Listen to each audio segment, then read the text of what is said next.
नमो अरहन्ताणं नमो सिद्धाणं नमो आयर्याणं नमो उवज्जायाणं नमो लोये सव्वसाहूणम्।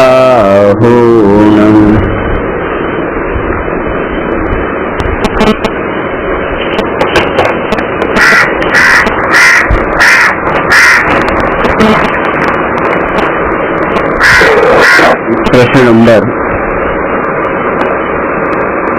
190। भगवान हितोपदेशी केम छे? भगवानना लक्षणमां मुख्य 3 लक्षण बताववामां आवे छे। पहेલું लक्षण भगवान वितरागी छे, बीजું भगवान सर्वज्ञ छे અને ત્રીજું भगवान हितोपदेशी है। वितरागी, सर्वज्ञ और हितोपदेशी। जो कि बधा भगवान वितरागी और सर्वज्ञ तो होय छे पर हितोपदेशी नहीं होता। हितोपदेशी नहीं होता एटले एनो अर्थ ए नहीं कि अहितोपदेशी होय छे, ए उपदेश ज नहीं आपता। जेम के सिद्ध भगवान ए भगवान तो छे, वितरागी तो छे અને સર્વજ્ઞ પણ છે, પણ હિતોપદેશી નથી, શરીર જ નથી। અને જે તીર્થંકર સિવાયના અરિહંત છે કે જેમની વાણી નથી ખરતી, એમાં દાખલા તરીકે મૂક કેવલી તરીકે કહેવાય છે કે જે બોલતા જ નથી, ઉપદેશ જ નથી આપતા। કેવલીના જે ઘણા પ્રકારના કેવલી કયા? તીર્થંકર કેવળી, ઉપસર્ગ કેવળી, સકૃત કેવળી, सामान्य केवली, एवी ज रीते मूक केवली है। तो मूक केवली तो उपदेश नहीं आपता, पर एमां पण आ वितरागता अने सर्वज्ञताना जे 2 लक्षणों है ए तो नियम थी जोवा मळे छे। तो हितोपदेशी जे छे ए त्रीजुं लक्षण छे। वितरागी थया विना सर्वज्ञ दशा प्रगट, सर्वज्ञपणुं प्रगट थतुं नथी। आ पहेलो नियम।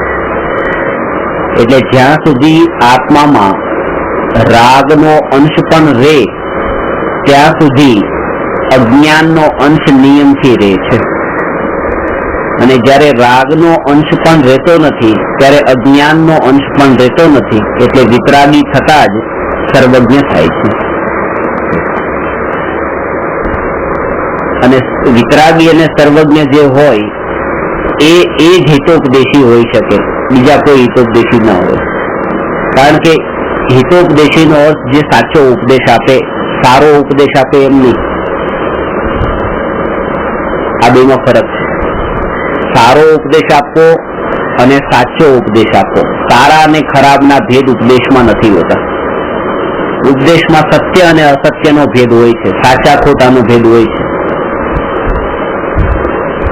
नरक 7 छे ए सत्य छे, ए उपदेश सत्य है, અને કોઈ એ નરકનું પ્રતિપાદન એમ કરે કે નરક 9 છે તો ઉપદેશ અસત્ય છે। પણ આ ઉપદેશ 7 વાળો ઉપદેશ સારો છે અને 9 વાળો ઉપદેશ ખરાબ છે, એવા ભેદ તો મિથ્યા દ્રષ્ટિની કલ્પનામાં ઊભા થાય છે, અજ્ઞાનીઓની કલ્પનામાં ઊભા થાય છે। સત્ય બસ એ બતાવે છે કે 10મા માળેથી નીચે પડવાથી મરી જવાય। હવે આ જે વાત કોઈ આપણને કીધી તો એ વાત સારી કીધી કે ખરાબ કીધી, કે એના અંદર વિકલ્પો છે। કે સવારમાં આવી ખરાબ વાતો કરીને આખો દિવસ બગાડી નાખ્યો, કે સારું કર્યું આ બધી વાત આપણને બતાવી। તો કોઈ કે સારું છે, કોઈ કે ખરાબ છે। આ જે ઉપદેશ આપ્યો સારો ખરાબ કઈ પણ રૂપે હોઈ શકે, पर ए पड़ीने मरी जवाय ए उपदेश साचो छे। तो जे साचुं जे छे अने खोटुं छे एवा भेद उपदेशमां होई शके, पण सारा खराब ना नहीं। सत्य असत्यनुं अनुमान तो आपणे लगावी हाँ, हवे सत्य असत्यनुं अनुमान न लगावी शकीए, पण ए निर्णय करी शकीए कि भगवाननो उपदेश सत्य ज छे। केवी रीते એ જ આમાં સમજવાનું છે। ભગવાનનો ઉપદેશ ભગવાન હિતોપદેશી કેમ છે? ભગવાનનો ઉપદેશ હિત કરનારો કેમ છે? કોઈ પણ ઉપદેશ દેનારા બે કારણોથી ખોટો ઉપદેશ આપી શકે. એક તો એ કે ઉપદેશ આપનારાને ઉપદેશ સાંભળનારા પ્રત્યે કોઈ દ્વેષનો ભાવ હોય.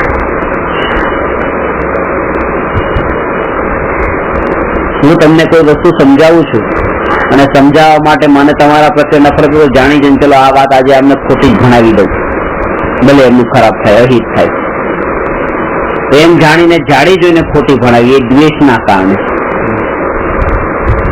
સાચો માર્ગ આ જમણી બાજુ જવાનો છે, કોઈ બતાવે કે ડાબી બાજુ જાઓ, તો એ વાત જે બતાવી એ દ્વેષના કારણે ખોટો ઉપદેશ આપ્યો છે, ખોટો માર્ગ ચીંધ્યો છે. ખોટો માર્ગ એ બતાવી શકે કે જેને દ્વેષ હોય. અને બીજું કારણ એવું છે કે દ્વેષ ન હોય તો પણ ખોટો માર્ગ બતાવી શકે, જો એને પોતાને જ જ્ઞાન ન હોય. મને તમારા પ્રત્યે કોઈ નફરત નથી, પણ તમે મને કોઈ પ્રશ્ન પૂછ્યો ને એનો જવાબ મને ન આવડ્યો અથવા ખોટો આવડ્યો, તો ખોટો ઉપદેશ જે આપ્યો તો એનું કારણ એ છે કે મને પોતાને અજ્ઞાન છે, મને પોતાને જ જ્ઞાન નથી. એવું બની શકે કે અજાણ્યા વ્યક્તિને રસ્તો પૂછ્યો છે ને કોઈ દ્વેષ નથી આપણા પ્રત્યે, પણ પોતાને ખબર નથી, રસ્તો બતાવી દો ખોટો. એટલે સાચો ઉપદેશ કોણ આપી શકે? કે જેને દ્વેષનો ભાવ પણ ન હોય અને અજ્ઞાનતાનો ભાવ પણ ન હોય. અને ભગવાનમાંથી આ બંને ભાવો ટળી ગયા છે. ભગવાન કોઈને દ્વેષ નથી કરતા, એટલે નફરતથી કોઈને ભગવાન ખોટો ઉપદેશ નથી આપતા. અને ભગવાનને અધૂરું જ્ઞાન હોય એવું નથી, કારણ કે ભગવાનને કેવળ જ્ઞાન પ્રગટ્યું છે, એટલે કોઈ વસ્તુની ન ખબર હોય એવું નથી, પૂરેપૂરી ખબર છે. એટલે અજ્ઞાનતા વાળું જે પડતું છે એ પણ ભગવાનમાં નથી. એટલે બંને વાત, ભગવાન વિતરાગી છે એટલે રાગ દ્વેષ નથી, ભગવાન સર્વજ્ઞ છે એટલે અજ્ઞાન નથી, અને તેથી ભગવાન હિતોપદેશી છે. ભગવાનનો ઉપદેશ અન્ય જીવોનું હિત કરનારો છે, બીજું કોઈ કારણ નથી.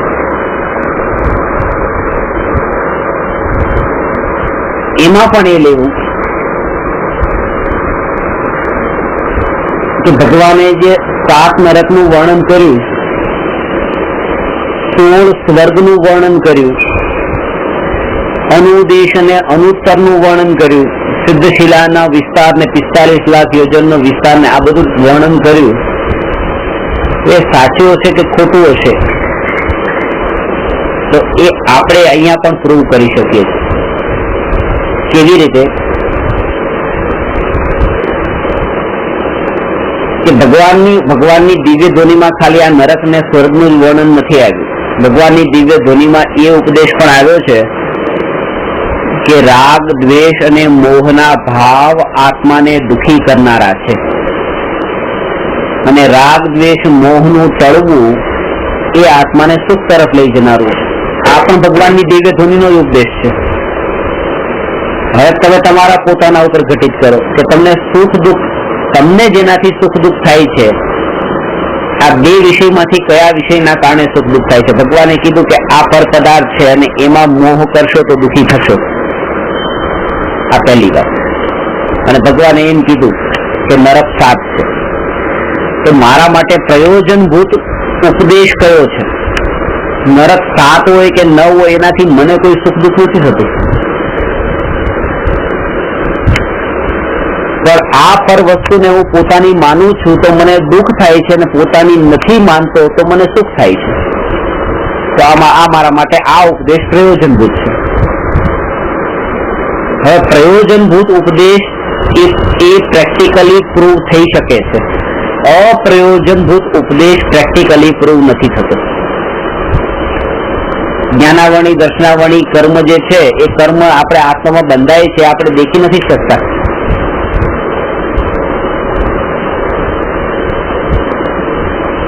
એ દ્રવ્ય કર્મ છે, અને આત્મામાં ઉત્પન્ન થતા મોહરાગ દ્વેષના ભાવો એ ભાવ કર્મ છે.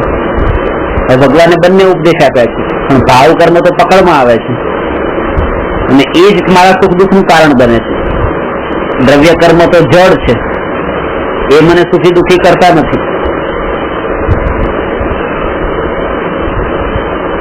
જેવી રીતે કોઈ ભાવ કરીને તો એક પથ્થર લઈને પોતાના માથા પર પથ્થર મારે અને માથું ફોડી નાખે ને એમ કે આ પથ્થર કેટલો ખરાબ છે કે મારું માથું ફોડ્યું એને, તો પથ્થરના કારણે માથું ફૂટ્યું છે, પણ મૂળ તો ભાવ તો પોતાનો હતો. એટલે એ પથ્થર ઉપર દોષ દેવો યોગ્ય નથી. એવી કે આ દ્રવ્ય કર્મ જે છે, દ્રવ્ય કર્મ ઉપર દોષ દેવો યોગ્ય નથી. મારા ભાવોના કારણે જ આવું દુઃખી થઈ રહ્યું છે. આ કર્મ કઈ કરતા નથી. એ કર્મનો કરનારો પણ હું પોતે હતો ને, એટલે મારા ભાવ હતા. એ પથ્થર વાગ્યો છે ને એ માથું ફૂટ્યું છે, વાત સાચી છે, પણ એનું અંદરમાં મૂળ કારણ શોધવા જઈએ તો હું જ કારણ છું કે મેં જ પોતે પથ્થર ઉપાડીને માર્યો છે. એવી રીતે આ કર્મ જે છે એ કર્મ મને ફળ આપે છે, પણ એનું કારણ કર્મ નથી. મેં જ ભાવ કરીને કર્મ બાંધ્યા એના ફળમાં મારે આ દુઃખ ભોગવવું પડ્યું છે. તો ભાવ કર્મ એ મારા દુઃખનું કારણ બને છે, દ્રવ્ય કર્મ નહીં. ભગવાનની દિવ્ય ધ્વનિમાં દ્રવ્ય કર્મ ભાવ કર્મ બંનેનું વર્ણન છે. ક્યાંય લેવાનું કે જે પ્રયોજનભૂત છે, જે મને ખબર પડે છે, ગુસ્સો આવે ખબર પડે છે, અભિમાન ખબર પડે છે, તો જે મને અનુભવમાં આવે છે એવા વિષયમાં ભગવાને ખોટો ઉપદેશ નથી આપ્યો, જે મારા સુખ દુઃખનું પણ કારણ બને છે. જે મેઇન ઇમ્પોર્ટન્ટ વસ્તુ એ છે, તો જે અપ્રયોજનભૂત જે છે શું આ દ્રવ્ય કર્મ, એના સ્વરૂપના નિરૂપણમાં ભગવાન ખોટો ઉપદેશ શા માટે આપે, એમ વિચારીને ભગવાનનો ઉપદેશ જેટલો સિદ્ધ થઈ શકે છે એટલો તો હિત કરનારો છે, અને સિદ્ધ નથી થઈ શકતો એ પણ હિત કરનારો છે, અહિત કરનારો નહીં.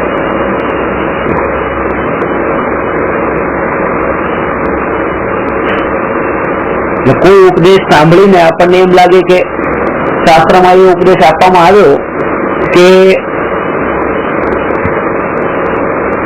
તમે સંતોષી બનો, લોભ છોડો. આ ભગવાનનો ઉપદેશ છે કે લાલચનો ભાવ છોડવા યોગ્ય છે. હવે તમે આ ઉપદેશને જીવનમાં અપનાવ્યો અને તમને 1 કરોડ રૂપિયાનો લાભ થતો હતો, પણ તમે લાલચ છોડી દીધી તો લાભ ન થયો. હવે તમે એમ કહેશો કે આ હિત કરનારો છે કે અહિત કરનારો છે? કે આમાં તો મારું હિત થતું હતું, કરોડ રૂપિયા આવતા હતા અને મેં ભગવાનનો ઉપદેશ માન્યો, તમારું હિત થતું અટકી ગયું.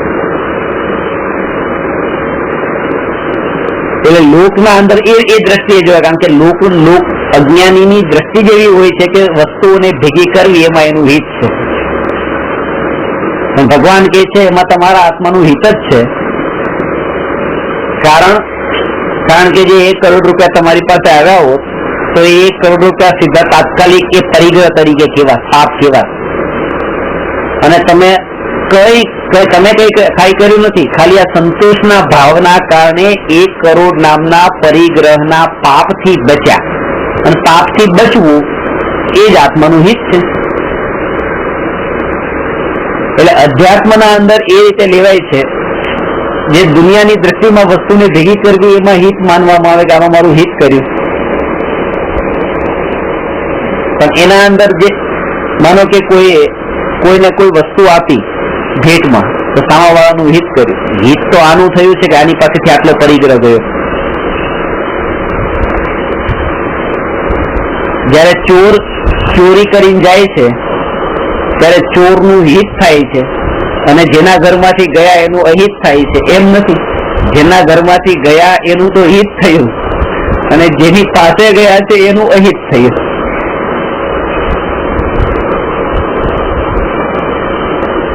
પણ આ વાત જો ભાવોમાં આવે તો સાચી કહેવાય.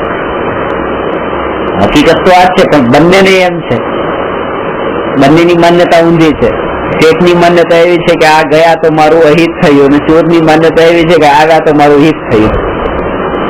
કારણ કે ભાવોમાં એ નથી, અને ભાવોમાં જયારે આવે ત્યારે ભગવાનનો ઉપદેશ હિત કરનારો છે એ સિદ્ધ થયું છે. ભગવાનનો ઉપદેશ હિત કરનારો એટલા માટે છે કારણ કે ભગવાન કોઈ વ્યક્તિ વિશેષને લક્ષ્યમાં રાખીને ઉપદેશ નથી આપતા. એક વ્યક્તિને જ ઉપદેશ આપે એમ નહીં, એક વ્યક્તિ લક્ષમાં હોય એમ નહીં. કેમ? કારણ કે ભગવાન કરુણાથી ઉપદેશ નથી આપતા. કરુણા હોય ત્યાં ભેદ પડી શકે છે કે કોઈના પ્રત્યે ઓછી કરુણા, કોઈના પ્રત્યે વધારે કરુણા. એક સરખી કરુણા હોવી અસંભવ છે.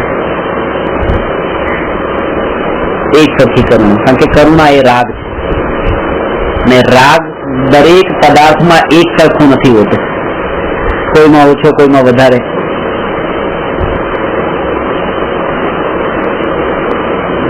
ભગવાન કરુણા વિના ઉપદેશ આપે છે અને ગુરુ કરુણા સહિત ઉપદેશ આપે છે.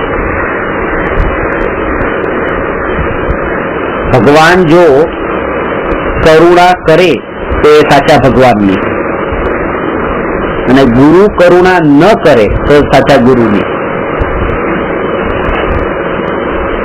એ તો કરુણા પૂર્વક જ ઉપદેશ આપે ગુરુ.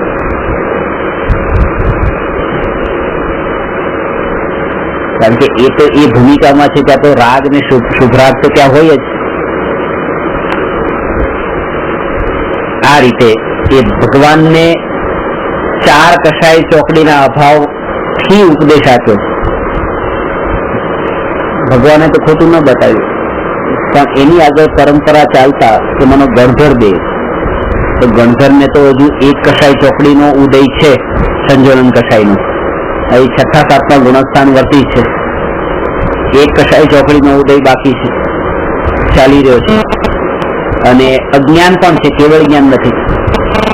તો એ ઉપદેશ પણ સાચો આપે, ખોટો આપે, એમાંથી કઈ પણ હોઈ શકે. તો એ ઉપદેશની હિત વાળો કેવી રીતે કહેવાય? એનું કારણ બતાવે છે કે ગણધર દેવનો ઉપદેશ પણ હિતકારી છે. કારણ કે ગણધર 12 અંગના જ્ઞાની છે, દ્વાદશાંગના પાઠી કહેવાય ને. પોતે 12 અંગનું જ્ઞાન ધરાવે છે. એટલે ભગવાનની દિવ્ય ધ્વનિમાં જે પણ ઉપદેશ આવ્યો એ બધા ઉપદેશને જે સત્ય રૂપે જાણે એ જ ગણધર છે. હા, 4 જ્ઞાન નિયમથી હોય છે, કેવલ જ્ઞાન સુધી. એટલે ભગવાનને એક હોય છે ને ભગવાનને જે છે એ ગણધરને નથી, ગણધરને જે ચારે છે ભગવાનને નથી. તેમ છે ભગવાન ક્વોન્ટિટી નહીં જોવાની. એમ તો આપણે આ 4 ગતિમાં ભટકીએ છીએ. આપણે 4 ગતિ છે, ભગવાનને એક જ ગતિ છે, મોક્ષ ગતિ, પંચમ ગતિ. 4 અને એકની ક્વોન્ટિટીમાં એ નહીં જોવાની. ગતિ 4 કેમ બતાવી? 5મી કેમ નહીં બતાવી? કેટલી ગતિ છે કે 4 છે, પંચમ પછી પંચમ એ 4 થી અલગ પાડવા માટે,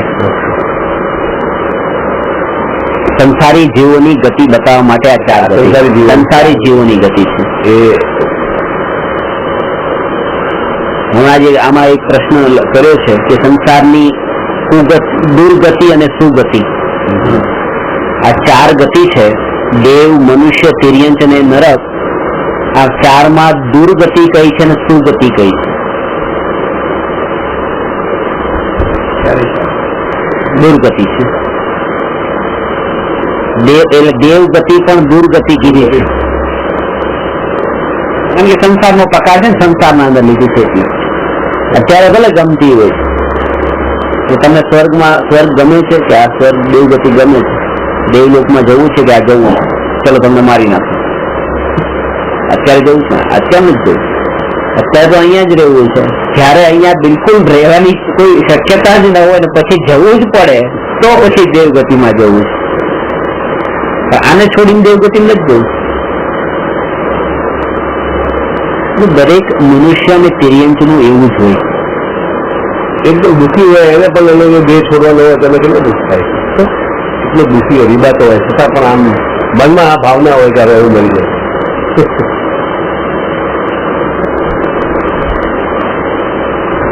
એને દેહ કરતા પણ સુખની તડપ છે. દેહ કરતા સુખની તડપ છે. જે સુસાઇડ કરે છે, આત્મહત્યા કરે છે, એને તો દેહ સાથે પણ કઈ નથી. પોતાના દેહનો પણ, અંગનો પણ ઘાત કરી નાખે છે. કેરોસીન છાંટ્યો અને બળી ગયો, દેહની પણ ચિંતા નથી કરતી, એ સુખની પાછળ દોડે છે, બસ એને સુખ જોતું છે અને માને છે કે આ રીતે મરી જઈશ તો મારું દુઃખ છૂટી જશે. દુઃખ છૂટી જવાનું નામ સુખ છે, હું સુખી થઈ ગઈ, આ દુઃખથી તો છૂટી જઈશ એમ.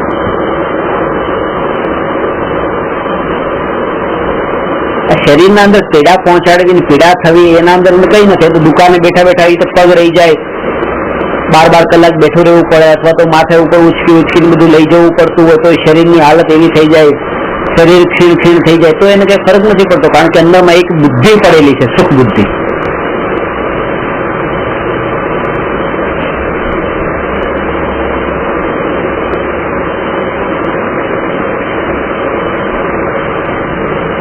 આખી જિંદગી જે કમાયેલા પૈસા એને છેલ્લી ઘડીએ છે ના કામમાં આવે છે. પૈસા કમાવા માટે શરીર ઘટી નાખે અને પછી કમાયેલા પૈસાથી જે શરીર બીમાર પડ્યું એને સારું કરાવે. પેલા કમાણો, શરીરને બીમાર કરીને કમાણો, ને કમાઈને પછી શરીરને બીમારી થઈ એને બીમારી દૂર કરી. શરીર વેચીને પૈસા લાવે, પૈસા વેચીને શરીર મારે. એ જીવે છે એવી રીતે કે જાણે મળવાનો જ નથી, અને મરે છે એવી રીતે જાણે જીવ્યો જ નથી. આના અંદર મર્મ છે, વિચાર કરજો એના ઉપર. આપણી પણ એ વૃત્તિ છે કે જીવીએ છીએ એવી રીતે જાણે મરવાના જ નથી.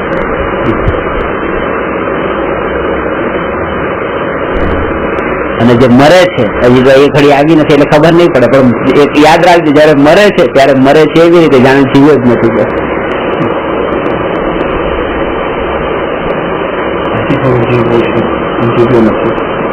એટલા માટે કીધું છે કે મરવાના લક્ષ્ય જીવવું અને જીવવાના લક્ષ્ય મરવું.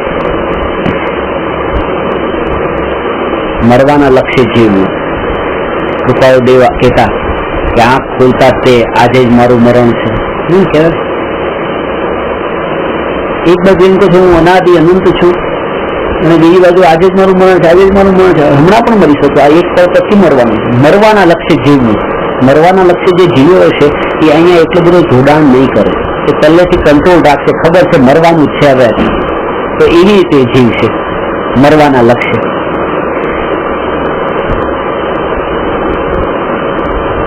85-90 વર્ષના માણસને જયારે કહીએ છીએ કે તમે ચિંતન કરો કે મારી સીતા કાલે બળી ગઈ, નથી ગયું મોડું. અને ત્યારે આપણે દીકરાને ધર્મ કરવાનું કે દીકરો ધર્મ ન કરે ત્યારે દુઃખ ન લાગે, કારણ કે ખબર પડે છે ને કે 85 વર્ષ બાદ આ નથી ગમતું તો 20 વર્ષના ક્યારે ગમશે, એવી રીતે ગમશે. દીકરાને કઈ ભૂગવી જ હતી, એ તો બધું ભોગવી ચૂક્યો છે. અને બંનેને હવે એને બે થી અલગ કરીને જોઈએ કે 85 વર્ષ ને 20 વર્ષ એ બે ને ધર્મ નું સમજણ નથી, જ્ઞાન નથી. આ તો આપણે જ્ઞાન થયા પછી મરવાની વાત આવે તો આપડા હાલ થાય છે, એને તો કેવી રીતે થાય? જ્ઞાન તો થાય છે, જ્ઞાન થયા પછી તે આટલું થાય છે.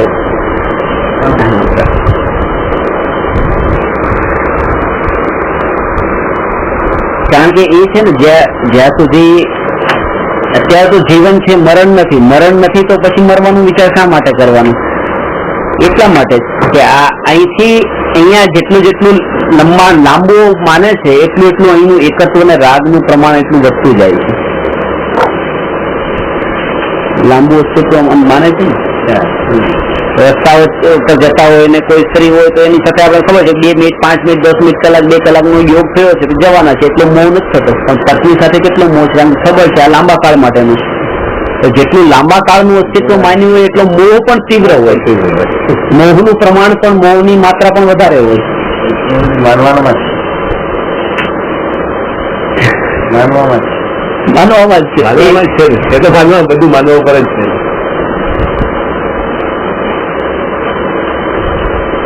We want everything permanent for temporary life. અને જીવો તો બધી ભરે નથી, તો મરવાનો રહેતો નથી, જીવનો રહે. એટલે પર્યાયને તુચ્છ જાણે છે. પર્યાયનું પડખું એટલું ઢીલું જાણે છે અને દ્રવ્ય સ્વભાવનું બળ એટલું વધારે હોય છે કે જેના બળ ઉપર એ પર્યાયની અસર જ નથી. આ શ્રદ્ધામાં કે આ પર્યાય પર્યાય છે. પર્યાય એટલે ક્ષણિકપણું એટલે આ લોકો તો એનું બહુ સરસ રીતે બતાવે છે. એ વર્તમાન પર્યાય છે ને, એ વર્તમાન પર્યાયનું ભૂતકાળની અનંત પર્યાય જે છે એના અંદર તો અસ્તિત્વ નતું. વર્તમાન પર્યાયમાં જે પર્યાય વર્તમાનમાં છે એ ભૂતકાળના અનંત સમયોમાં નથી અને ભવિષ્યના અનંત સમયોમાં નથી, વર્તમાનમાં છે. તો જે ભૂતકાળના અનંત સમયોમાં નથી, ભવિષ્યના અનંત સમયોમાં નથી, એનું વર્તમાન એક સમયમાં હોવું એ પણ ન હોવા બરાબર છે. એટલે એના વિકલ્પ નહીં કરો. હવે તમે મને એક ગાળ અત્યારે દીધી, પણ આ વર્તમાનમાં છે એ ભૂતકાળના અનંત સમયમાં નથી, ભવિષ્યના અનંત સમયમાં નથી, આ વર્તમાનમાં છે તો એનું વર્તમાનમાં હોવું પણ ન હોવા બરાબર છે. એમ કરીને નેગ્લેક્ટ કરી નાખે. અને આશ્રય કોનો છે? દ્રવ્ય સ્વભાવનો, કે જેના બળ ઉપર આ પર્યાય ઉપરથી દ્રષ્ટિ છૂટી શકે છે. દ્રવ્ય સ્વભાવનો આશ્રય ન હોય તો ખાલી થઈ જાય, કારણ કે તો પછી રહી ક્યાં? કારણ કે અત્યારે તો આ જ એનું હતું કે ગાળ સાંભળવાની છે, બીજું તો કઈ એની પાસે છે જ નહીં. અને જે છે એ પાછું બધું ક્ષણિક છે. નિત્ય શું? એટલે નિત્ય જ્ઞાયકનું લક્ષ્ય જો હશે તો આ ક્ષણિકનું એ એને તુચ્છ લાગશે, ફરક નહીં પડે. અંદરમાં સુખની માન્યતા એ રીતે નથી થઈ જતી, ગમે તે કાર્ય થાય. આના અંદર પણ એ જાગૃતિ કે આ ગાળ દે, પછી આ જો આટલું સરસ આપણે આ કામ કરી રહ્યા છીએ, આ પણ સાંભળવા માટે શબ્દો કાનમાં પડશે, બહુ સરસ, બહુ સરસ, બહુ સરસ. આ ક્ષણિક છે, આ ક્ષણિક છે, આ ક્ષણિક છે. તો હમણાં કહેતા હતા ને, હવે આટલું સરસ કામ છે, આટલું સરસ, ન્યાયકની બરાબરીમાં તો આ સરસ નથી. એ જાગૃતિ કે જેના બળ ઉપર કસાય ઉત્પન્ન નથી થતું. હું મળતો નથી, હું બોલતો નથી, મને ભૂખ લાગતું નથી, કોઈ આધારિત નથી. અને આમાં એનું જયારે આવો વિકલ્પ ઉઠે કે હું બળતો નથી, ત્યારે એ બળતો નથી એવા આત્માનું ભાવભાષણ થાય. એ ભાવભાષણ કેમ કરવાનું એ આગળ પ્રશ્ન આવે છે કે કેવી રીતે એનો જેમ અનુભવ કરેલા પદાર્થનું ભાવભાષણ તો સરળ છે, પણ જેને અનુભવ્યું નથી એનું ભાવભાષણ કેવી રીતે? આમ રસગુલ્લા, ગોળ, આંબલી, લીંબુ આ કહેતા તેનું ભાવભાષણ થતું અહીંયા જ્ઞાનમાં ખ્યાલમાં આવે છે, પણ આત્મા કહેતા એનું ભાવભાષણ થતું તો એ કેવી રીતે કરવાનું? ક્યાંથી એને પકડવાનો? સામાન્ય જ્ઞાનથી.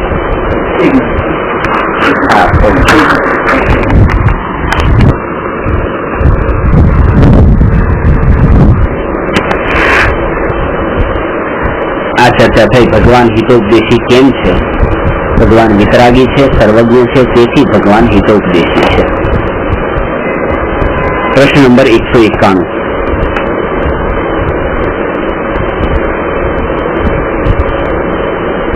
મોહ અને રાગ વચ્ચે શું અંતર છે? દ્રષ્ટાંત સહિત જણાવો.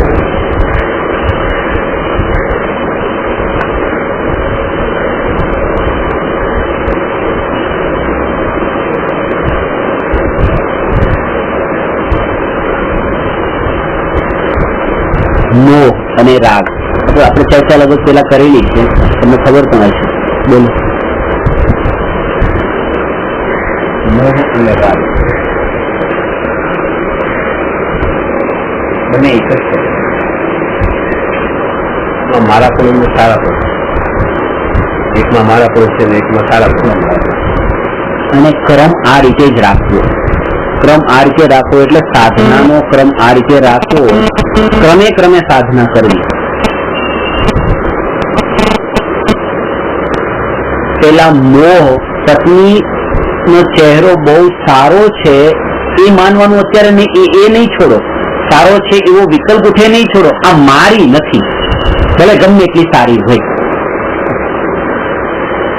કારણ કે સારાપણું તો સમ્યક દ્રષ્ટિઓને પણ હોય છે, રાગનો ભાવ તો સમ્યક દ્રષ્ટિને પણ હોય છે, જે મારાપણાનો ભાવ નથી હોતો, તો અત્યારની ભૂમિકાથી ચોથા ગુણસ્થાન સુધીનું તમારું ધ્યેય ને લક્ષ્ય હોવું જોઈએ, અને એના માટે એને મારી માનવાની નથી. બસ બહુ એટલે મારી અને મમ્મા.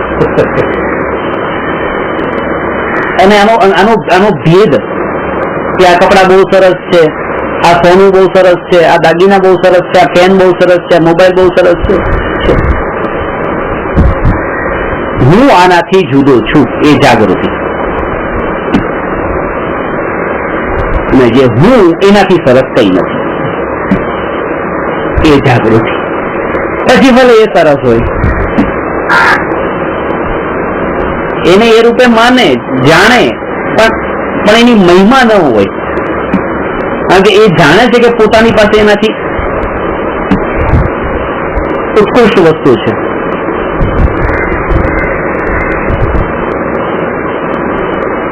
મુકેશ અંબાણી તમને એમ જાણે કે તમે કરોડપતિ છો, એમાં ખોટું નથી, પણ તમને કરોડપતિ જાણે એના અંદર એને કઈ મજા નથી, કારણ કે એને ખબર છે કે એ જેટલો કરોડપતિ છે એના કરતા વધારે કરોડપતિ હું છું.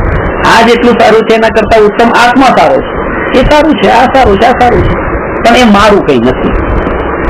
અને જયારે એમ લાગે ને કે મુકેશ અંબાણીને એમ લાગે કે રવિભાઈના કરોડ રૂપિયા મારા નથી, તેને દુઃખ નથી થતું, કારણ કે એમાં કઈ દમ નથી. 1 કરોડ રૂપિયા મારા નથી તો શું, કઈ મારું શું ગયું, એને તો કઈ નથી લાગતું એમ. તો આ વસ્તુ બહુ સારી છે, પણ મારી નથી. તો મારી નથી, આવી સારી વસ્તુ મારી નથી, તો મારું કેટલું નુકસાન થયું એવું નથી લાગતું, કારણ કે મારી પાસે જે છે એવો ખજાનો છે કે એની બરાબરીમાં તો આ કઈ નથી.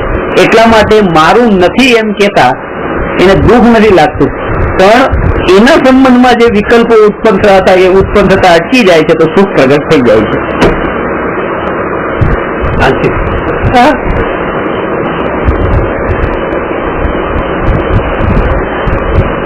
અને આપણો જે અભ્યાસ છે, અભ્યાસ ખોટો આટલા માટે છે. મોહ તો બુદ્ધિપૂર્વક છૂટી જાય. હા, બુદ્ધિપૂર્વક નથી છૂટતો, એ બુદ્ધિપૂર્વક છૂટે એવો આપણને ભાસ થઈ જાય છે, આભાસ થઈ જાય છે કે મોહ છૂટી ગયો છે. હવે મારી માનવાનું રહ્યું નથી, મારી માનવાનું રહ્યું નથી, પણ એ ખબર ક્યારે પડે કે જયારે કોઈ પર્સને એમ કહીએ કે ચલો તમે પિક્ચર જોવા મારી સાથે, ને એ ન આવે, ને પોતાની પત્નીને કહીએ ચલ પિક્ચર જોવા, એ ન આવે, કારણ કે આપણો અધિકાર લાગે છે એના ઉપર. તો જાણે તો મારું કીધું કરવું જ જોઈએ, તો તમે તમારો અધિકાર કોના બળ ઉપર માન્યો? મારી જેના બળ ઉપર છે, તો એ મોહ તો પડ્યો છે. એ મોહ બુદ્ધિપૂર્વક છૂટી, હા, બુદ્ધિપૂર્વક છૂટી શકે છે, પણ બુદ્ધિપૂર્વક છૂટે એટલે અંદરથી નથી જતો, એ આપણે વિચાર એવો કરી શકીએ આ મારી નથી.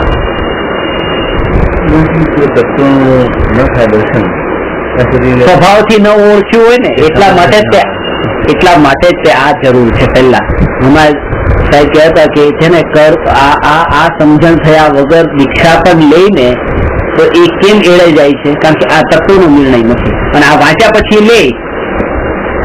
કારણ કે આજે જો શું થાય છે કે આ વસ્તુ જેને હું મારી માનું છું અને હવે દીક્ષા લેવી છે, તો આને છોડવી તો પડે, દીક્ષામાં છોડી, તો એ કષ્ટ કેવું હશે તમે વિચાર કરો. મારાપણું જેના અંદર હોય એને છોડવું, એનાથી જુદા પડવું, એ તો દુઃખ છે, મહાદુઃખ છે. તો એ દુઃખને ટાળવાનો ઉપાય શું કે પહેલા એ કે આ વસ્તુ મારી નથી, એ માની, અને હવે છોડવાનો વારો આવ્યો તો બહુ તકલીફ નથી પડતી, કારણ કે પારકાને છોડવામાં એટલી તકલીફ ક્યારેય થતી જ નથી. તકલીફ તો પોતાનાને છોડવામાં થાય છે, જેમાં મોહ છે. એટલે મિથ્યાત્વ જ્યાં સુધી છૂટતું નથી ત્યાં સુધી પરિગ્રહ છોડવાની કોશિશ કરે તો દુઃખી થઈ જાય. ત્યાં જઈને પછી પરિગ્રહનું જ કામ કરે, એટલે જ કરે છે. ત્યાં ઝઘડો ત્યાં જ કરે છે. એકને પરિગ્રહ છે એને માનતા નથી, અને પરિગ્રહ माने और सिलेबस ऐड है वो क्या वाक्य देखी वाली बात, एक एक क्वेश्चन ऐड है, वो करे अगर कोई साधु पुरुष लेना तो अंतिम उत्तम पाएंगे, वो पाड़े आटલું उत्तम पाड़े કે मतलब समझो કે आप બહુ ચિંતન રહસ્ય એટલું બધું છે, સબને દર્શનની નજીક પહોંચી જાય પછી એ આત્માનું ચિંતન. અરે આ જ વાત નીકળી, ધ્યાનની વાત નીકળી. ધ્યાનની પહેલા શું એના પહેલા જે જ્ઞાન છે બધા જે માર્ગન સાધના જે ગુણો છે પેલા તો એ જોઈએ. તમારી અંદર સરળતા જોઈએ, શિકાર જોઈએ, તમે શાંત જુઓ, તમારી અંદર પ્રમોદ ભાવના જોઈએ. આ બધા ગુણો હોતા નથી. સત્યનું ચિંતન કરવા તો શાનું ચિંતન કરે? શિકાર ભાવના જોઈએ. સરળતા જોઈએ. અહીંયા તો કોઈ અહમ ભરેલો છે, આપણે ધ્યાન કરવા એમાંથી આપણે પ્રશ્ન કાઢીએ છીએ કે આમાંથી વિરોધી મોડી થાય. વાત છે કેવી રીતે? જ્યાં સુધી સ્વીકારની ભાવના નહીં હોય ત્યાં સુધી એ વાત છે કેવી રીતે? એને હાથમાં આવે તો ખોલે પણ નહીં ને. આ તો બીજા આમાંથી કાઢો કે રાખો કાંઈ લેવું નથી. ઘણી વખત તો એવું થઈ જાય છે કે આત્માની વાત પણ બીજાની લાગે છે. આપણો ધર્મ નથી, આપણો ધર્મ ત્યાગનો ધર્મ છે. આત્માનો ધર્મ થોડો છે, આત્મા વાળા છે. આ આત્મા વાળા અને અમે ત્યાગ, સંયમ, તપ, અમે ધર્મી. આ તો આત્મા આત્મા કરે. દેશદ્રોહી જે દેશમાં રહીને જેનું વાપરે છે એને ભૂલે છે, એને દેશદ્રોહી કહેવાય. જે આત્માના દર્શથી ચાલે છે એ આત્મદ્રોહી. પોતે આત્મદ્રોહી છે. બંને કઈ સતી સજા છે.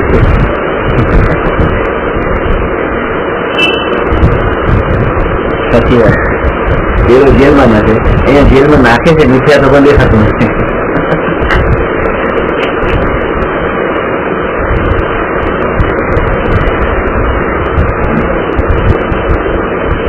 મિથ્યાત્વ છૂટ્યા વગર મોક્ષ થાય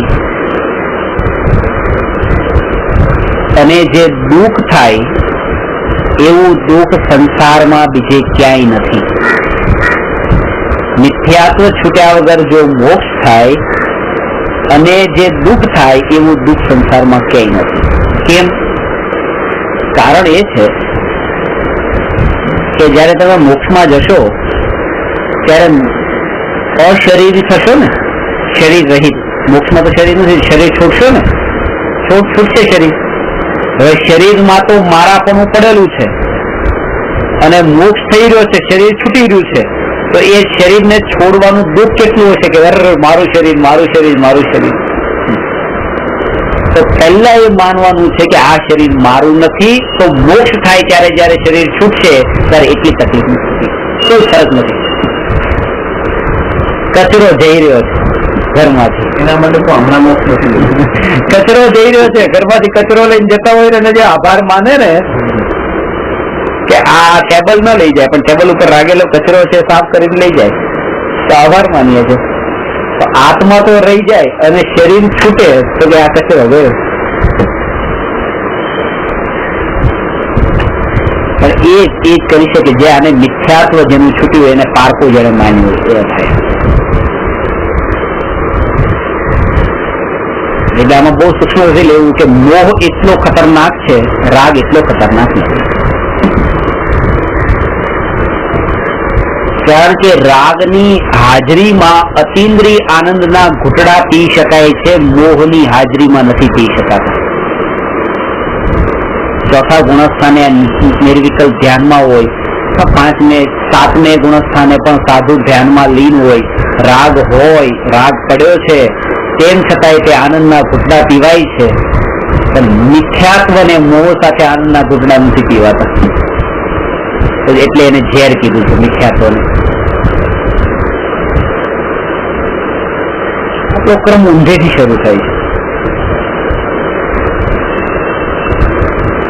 મિથ્યાત્વ, અવિરતિ, પ્રમાદ, કષાયને યોગ જે 5 કારણો કીધા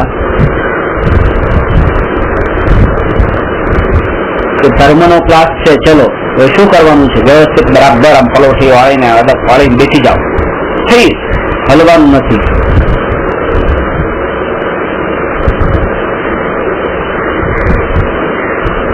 યોગ આ ધર્મનું એક અંગ. તમે વ્યવસ્થિત સ્ટ્રેટ વ્યવસ્થિત બેસી જાઓ, ધર્મનું અંગ છે.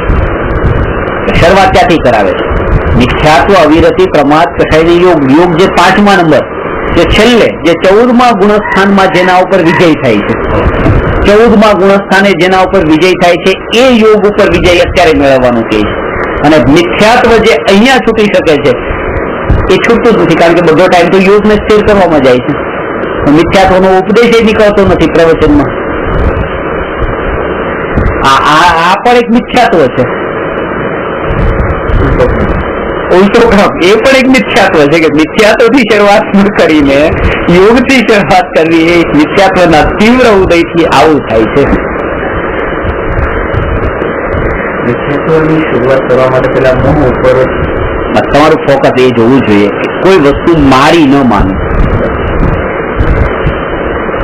મારી ન માનું.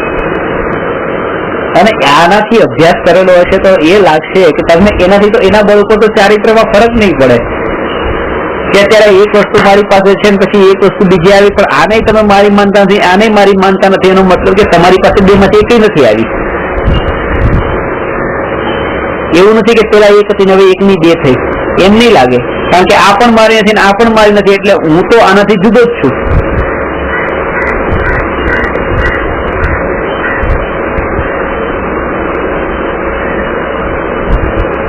તીવ્ર કર્મ મોહ કર્મના ઉદયથી આવો વિચાર પણ ન આવે કે હું આને પારકી માનું. વિચાર પ્રતીતિ તો પછી થાય, વિચાર પણ એવો ન આવે એને પારકી માનું. જે મને સાક્ષાત પોતાપણાનું સુખ આવું મળી રહ્યું છે એને છોડીને શું કામ હું એને પારકી માનું.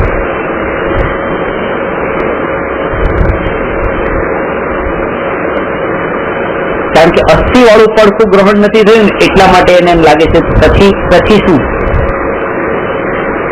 કે આ પત્ની છે, હવે આ પત્ની મારી નથી, તો પારકી માની લઉં તો હું ક્યાં જાઉં, આ ઉંમરે પછી મને કોણ આપી દીધું, એકને છોડીને બીજે ક્યાં જાઉં, એટલે ના આજ મારી.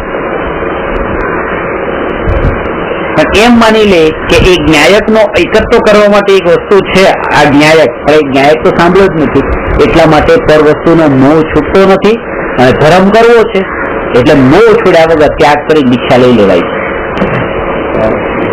એટલા માટે દીક્ષા લઈ લેવાય છે. એ ધર્મ કરવો છે, મોહ છૂટ્યો નથી. અને મોહ તો ક્યારે છોડે, આનું પોતાપણું ક્યારે છોડે, જયારે આત્મા મળે, અને આત્મામાં તો આત્માની વાતો કાનમાં પડી નથી. એક જગ્યાએ એકત્વ થાય તો બીજી જગ્યાનું એકત્વ તૂટે. એકત્વ કરવા વાળી કોઈ વસ્તુ મળવી જોઈએ ને. 20 વર્ષ સુધી માતા પિતા પોતાની દીકરીને એટલું બોલે, મારપીટ પણ કરે, તોફાન કરે તો એને મારે પણ, કે આ તારી ભૂલ છે, દીકરીને મારે છે, પણ તોય એ દીકરી ક્યારેય એમ નથી કહેતી તમે મારા પિતા નહીં, તમે મારી મમ્મી નહીં, આજ મારા માતા પિતા. એકત્વ જે છે ને, એકત્વનો ભાવ ટળી નથી જતો મારપીટ ખાઈને પણ. 20મા વર્ષે જયારે લગ્ન થયા અને પતિના ઘરે જવાનો ટાઈમ થયો, પતિનો જે પિતા એ મારા પિતા અને પતિની જે માતા એ મારી માતા, આ મમ્મીના પપ્પા સતત. લગ્ન પહેલા આંટી ને અંકલ કીધી હતી, હવે મમ્મી પપ્પા કહેવા મને પતિનો પોતાપણું. આજ સુધી બીજી જગ્યાએ પોતાપણું કરવા માટે 20 વર્ષ સુધી કઈ મળ્યું નહીં, તો અહીંના માતા પિતાનું પોતાપણું નહીં કર્યું કે આ મારા નથી, એવું આ મારા નથી એવું લાગતું જ નતું, આજ મારા છે. પણ કોઈ એવું સાધન મળ્યું કે તરત જ અહીંનું પોતાપણું ટળ્યું. એટલે એક જગ્યાનું પોતાપણું ટાળવા માટે કોઈ એને બીજો આધાર હોવો જોઈએ. હવે જે આ પર પદાર્થોનું પોતાપણું ટાળવાનો આધાર આત્મા છે, જે આત્મા આ જીવોને કાનમાં પડ્યો જ નથી, આ સુધી સાંભળવામાં આવ્યો નથી, વાંચવામાં આવ્યો નથી, અને ક્યારેક સંભળાવવા વાળા અને વાંચીને બતાવવા વાળા મળ્યા તો એને તે જોવા ગમ્યા નથી, એનાથી દૂર ભાગ્યા છે. કે એના માટે તે જે જરૂરી છે તો કસાય મંદ હોવો જોઈએ. આજે અમે સંભળાવવા માટે તૈયાર છીએ, સાંભળવા માટે નહીં, અમે ગ્રહસ્થ પાસે ન સાંભળીએ, અમે આટલા નાના છોકરા પાસે ન સાંભળીએ, ત્યાં પછી કેટલાય વિકલ્પો ને કેટલાય તે બધા ઉભા થઈ શકા છે આગ્રહો. એટલે આટલે સુધી પહોંચીને પણ આ ધર્મના ક્ષેત્રે અહીંયા પહોંચીને એ પરનું પોતાપણું નથી કરતું, કારણ કે સ્વ નથી મળતું.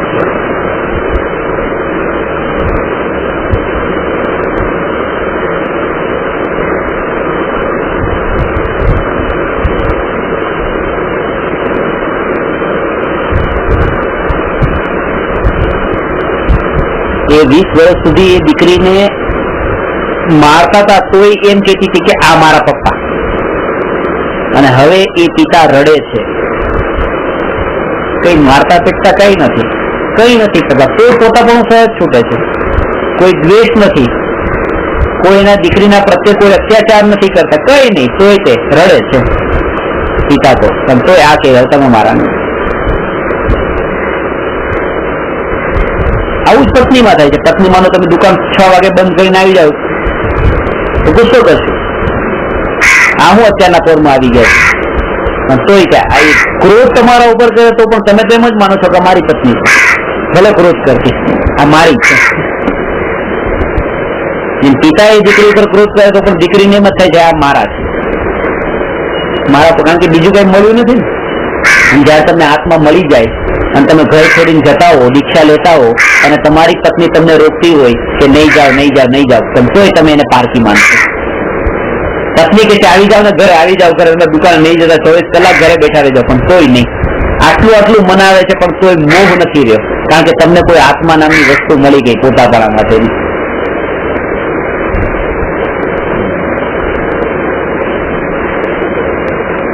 અને એટલા માટે કુંદકુંદાચાર્ય એટલી મહિમા બતાવી છે. આત્માની અનુભૂતિ તો મહા દુર્લભ છે, પણ એની કાનમાં વાત સાંભળવા મળવી એ પણ દુર્લભ કીધી છે.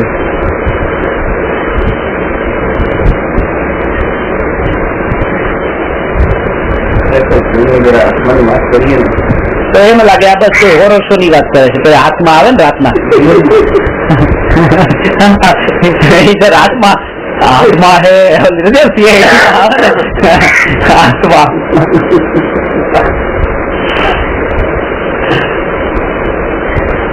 અંદર જતા નહીં, અંદર આત્મા છે, અંદર જતા નહીં, અંદર આત્મા છે. એમ ક્લાસ ચાલતો હોય ને, અંદર જતા નહીં, અંદર આત્મા છે. બધું સમજાતું હોય આપણા દ્વારા તર્ક વિતર્કનો હોશિયાર, આત્મા ન સમજાતો હોય. એ કઈ કરવા જેવું લાગતું કે મેં તકલીફ ત્યાં છે કે કઈ કરવા જેવું છે ધર્મ ક્યાં થયો એને એ જ દિમાગમાં નથી. બધું માની શરીરની ક્રિયા જો માની કરવાનું લાગે છે, બસ એમાં લાગે છે કઈ કર્યું મેં. આ વિતર્કમાં બહુ છે કઈક, અને કઈ ન કરવું તો એમ શાંતિથી બેઠા રહેવામાં પણ એમ લાગે નહીં કઈ કર્યું નહીં, એટલે કઈક કરીએ. એક દાદાજી લગ્નમાં ગયા ને લગ્નના અંદર જે ગયા છે તો એ બધી ખુરશીઓ ગોઠવેલી છે ને, આમ ને બધી ખુરશીઓ કરવા માંડ્યા ત્યાં જઈને. એટલે જેને ત્યાં આમંત્રણ આપ્યું હતું એ ભાઈ કીધું દાદાજી શું કરો છો કે બેસો શાંતિથી, કે ના કે વ્યવસ્થા કરું છું. અરે કે બધી વ્યવસ્થા કરેલી જ હતી, તમે આ ખુરશીઓ આડી અવળી કે ના અહીંયા આવ્યો છો કઈક તો કર્યું તો એમ લાગે કઈ કર્યું નહીં, આટલા લગ્નમાં આવી તો બેઠા રહ્યા. વ્યવસ્થિત અવ્યવસ્થિત કર્યું એટલે જગત વ્યવસ્થિત જગત ને અવ્યવસ્થિત કરવું. સત્ય ખાલી એક જ છે, કર્મો અને ઠેકા રાખવાનું અંદર મિક્સ કરી એના માટે જે કરવું પડે એ કરવું તો ખાલી ભાવના ઠેકા રાખવા, એના માટે કઈ કઠોરતા એટલા લેવલ સુધી લાવવાની છે કે જયારે પારકું માનીએ છીએ તો પારકાપણામાં હવે ભેદ નથી રાખવાનો. પારકું તો આપણે માનીએ છીએ કે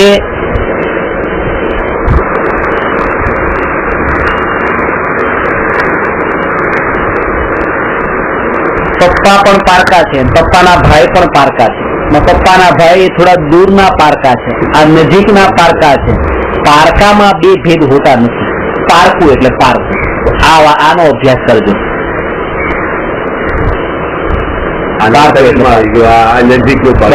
આ પત્નીનું શરીર અને આ પોતાનું શરીર એ પારકું. પણ એ પારકાને જયારે કોઈ પણ વસ્તુમાં ભેદ પાડવામાં આવતો હોય ત્યારે ભેદ વાળાને બંનેની ખબર હોવી જોઈએ, બંનેના લક્ષણોની ખબર હોવી જોઈએ. જયારે ભેદ પાડવાનો છે ત્યારે પોતાના અને પારકાનો. એકલું પારકું હશે તો પછી રહ્યું શું? ભેદ જ્ઞાન કેવી રીતે થાય? ભેદ જ્ઞાનમાં તો બે જોઈએ ને. એ ચોખા ને કંકણ જે છે તો એ ખબર હોવી જોઈએ કે આ ચોખા ના કંકણ એ બે હોય તો ભેદ કરે. એકલા ચોખા હોય તો ભેદ શું કરે? આમ ઘણી વખત નથી ખબર કે આ પ્રેક્ટિસ કરતા કરતા ચોખાની ખબર પડે. ચોખાની તો ખબર હોવી જોઈએ તો ખાલી એ પ્રેક્ટિસ એ કરશે પણ એને આત્મા નામની વસ્તુની ખબર જ નથી. એ પ્રેક્ટિસ જે કરશે એ બે ચોખા એ જે છે ને બે કંકણમાં જ ભેદ કરશે કે એક કંકણ રાખવા જેવું એક કંકણ છોડવા જેવું છે. અને ચોખા જ્યાં પડ્યા છે પણ ચોખાને એને કંકણ જે કાઢવા જેવા કંકણ તેમાં મૂકી જ જાય. એને ખબર છે કે 5 ઇન્દ્રિયના વિષયના ભોગો એ છોડવા જેવા અને 5 મહાવ્રત એ પાળવા જેવા અને આત્મા કે આત્મા એ છોડવા જેવું. એ આ ચોખા જે છે એ ચોખાને પણ એને કંકણ ની અંદર મોકલી દીધા. એ કંકણ પાસે એવા કે જે છોડવા જેવા. કંકણમાં બે ભેદ કર્યા, બે ક્રિયાઓમાં ભેદ કર્યો. એક ક્રિયા પાપની અને એક ક્રિયા પુણ્યની. એને કંકણ કહી દો, એમાં ભેદ કર્યો. અને જે ચોખા જે ન્યાયક છે એને છોડવા જેવો એને અંદર લક્ષણ કર્યું. ખરેખર એ હોવું જોઈતું હતું કે આ પાપ અને પુણ્ય એ બંને ક્રિયા અને ન્યાયક એટલે બેથી પેલા ભેદ કરે. ભેદ વિનાનો જે અનુભવ છે ને એ પણ અનુભવ દુઃખદાયક છે, ભેદ જ્ઞાન વગરનો. ચોખા ભાત ખાતા હોઈએ અને કંકણ ન કાઢ્યા હોય તો એ ભાતનો જે અનુભવ છે એ દુઃખદાયક છે. તો પહેલા તો ભેદ બરાબર કરે કે એક પણ કંકણ ન રહે અને પછી એનો અનુભવ કરે. જ્યાં સુધી ભાતનો અનુભવ નથી ત્યાં સુધી કંકણ જ ખ્યાલ છે, ત્યાં સુધી કંકણ જ ખ્યાલ છે ને ત્યાં સુધી ભાતનો પણ ખ્યાલ છે. પણ ભાતનો એને વાંચીને, જેમ આ ચોખા છે જોઈને ખબર પડે છે, અનુભવથી નહીં. આ ચોખા છે એ જોયા આંખેથી. એ રીતે શાસ્ત્રોમાંથી વાંચીને ગુરુના પાસેથી સાંભળીને એ આત્માનું અને અનાત્માનું ભેદ જાણે. તો ધીમે ધીમે એને ખબર પડશે કે આ બધા કંકર હતા એટલે તમે કહી દીધું કે કંઈક છે એની અંદર આત્મા જેવી વસ્તુ નથી. એ બધું તો દેખાય છે ને, તો છે એ તો દેખાતું નથી. જે પેલું નથી દેખાતું ને એને તો ત્યાં અંદર વિચારોમાં રાખવાનું છે અને જે દેખાય છે એના ઉપર ચાલવાનું છે. હું તમને એક ટિકિટ આપું, આ ટિકિટ છે, અમદાવાદની ટિકિટ છે, તમે જાઓ અમદાવાદ. તમે મને અમદાવાદ દેખાતું જ નથી. અરે પણ આ રસ્તો દેખાય છે ને, અમદાવાદ નથી દેખાતું. અમદાવાદને વિચારોમાં રાખવાનું છે તમારે. અને જેટલું તમને દેખાય છે આગળ જાઓ, પછી બહાર નીકળો તો આગળનો રસ્તો મળશે. એનાથી બહાર નીકળો તો એની આગળનો રસ્તો મળશે. એ રસ્તો તમે થોડા આગળ ચાલો તો રસ્તો આગળ મળવાનો છે. હવે તમે અહીંયા બેઠા તમે એમ કહો કે મને અમદાવાદ કેમ નથી દેખાતું, તો એ નહીં દેખાય. અને આપણે કોશિશ એ કરીએ છીએ કે આપણને આ ભૂમિકાના અંદર આત્મા કેમ નથી દેખાતો, પણ એની પહેલાની ભૂમિકામાં જે ચાલવાનું છે એમાંથી કેટલું ચાલવાનું બાકી છે. આપણે સહારો એ જ લેવો પડશે કે જે આપણને દેખાય. પેલા કંકરને ઓળખવા પડશે, કંકરને ઓળખવા પડશે. એની સાથે સાથે ટિકિટ અમદાવાદની પોકેટમાં જોઈએ, બસ એ લક્ષ્ય એ જોઈએ. અને પછી જયારે તમે આટલું આમાં ફોલો કરો છો પછી અમદાવાદને જોવા કઈ નથી કરવાનું, એ અમદાવાદ ત્યાં ઓટોમેટિક દેખાશે. ટિકિટ જોઈએ, રસ્તે ઉતરી નહીં જવાનું. સુરત આવવાને એમ લાગે કે આ જો મારા ઓળખીતા રહેતા સંધા ઉતરી જાવ, એમ નહીં. એકવાર ગાડીમાં બેઠા એટલે સીધા અંદાજ આવે.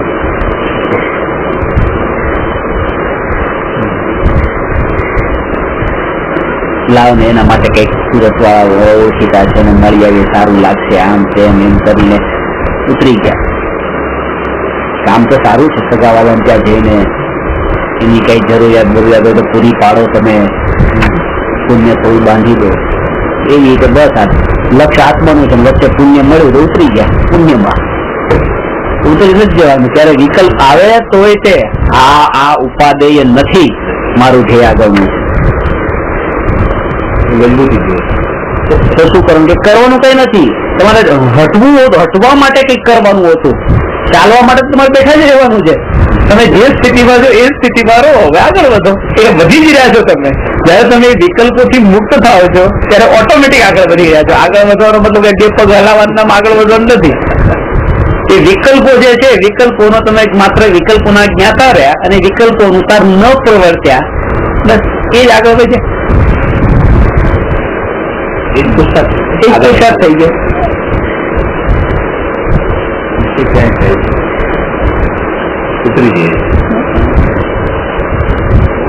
ધર્મમાં આગળ વધવાનો અર્થ એ જ છે કે જયારે તમને લોકો ધર્મી કે તમારા વખાણ કરે તમને એ કાનથી સંભળાય નહીં ત્યારે તમે ધર્મમાં આગળ વધ્યા.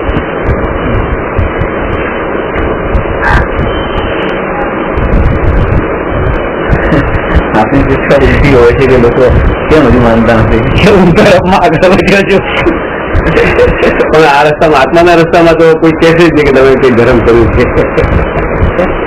કોઈ નહીં કહેશે.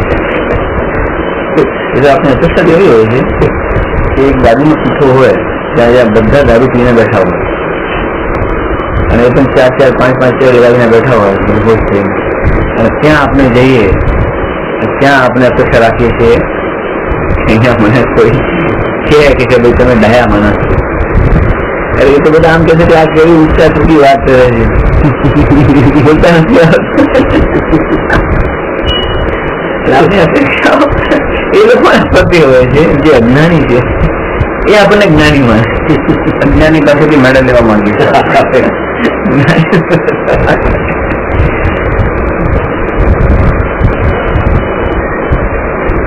એ લોકો કહે છે કે તમે પીધેલા છે. મજા સાંભળવાનું પછી ખરી વાત છે. તમે વાંધો થઈ ગઈ.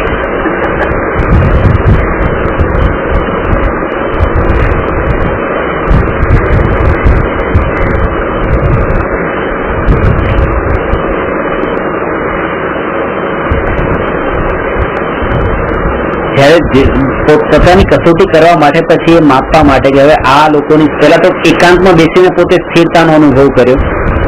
હવે બહાર નીકળ્યા પછી તમે આની સાથે કેવી રીતે રહી શકો છો, અહીંયા સંયોગોમાં તમે જ્ઞાતા રહી શકો છો, ન્યાયિક રહી શકો છો, એનો અભ્યાસ કરવો.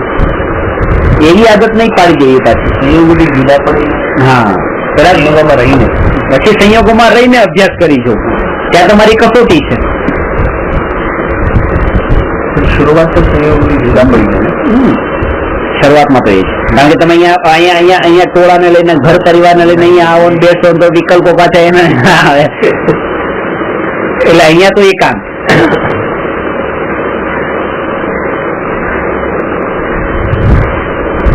અધ્યાત્મમાં એવું છે કે થિયોરી જે છે એ થિયોરી એકાંતમાં છે. પ્રેક્ટિકલ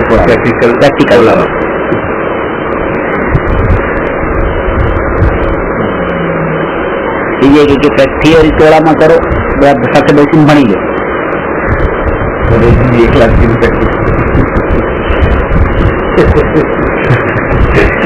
શું પ્રેક્ટિકલ ના આવે તો પ્રેક્ટિકલી કરો.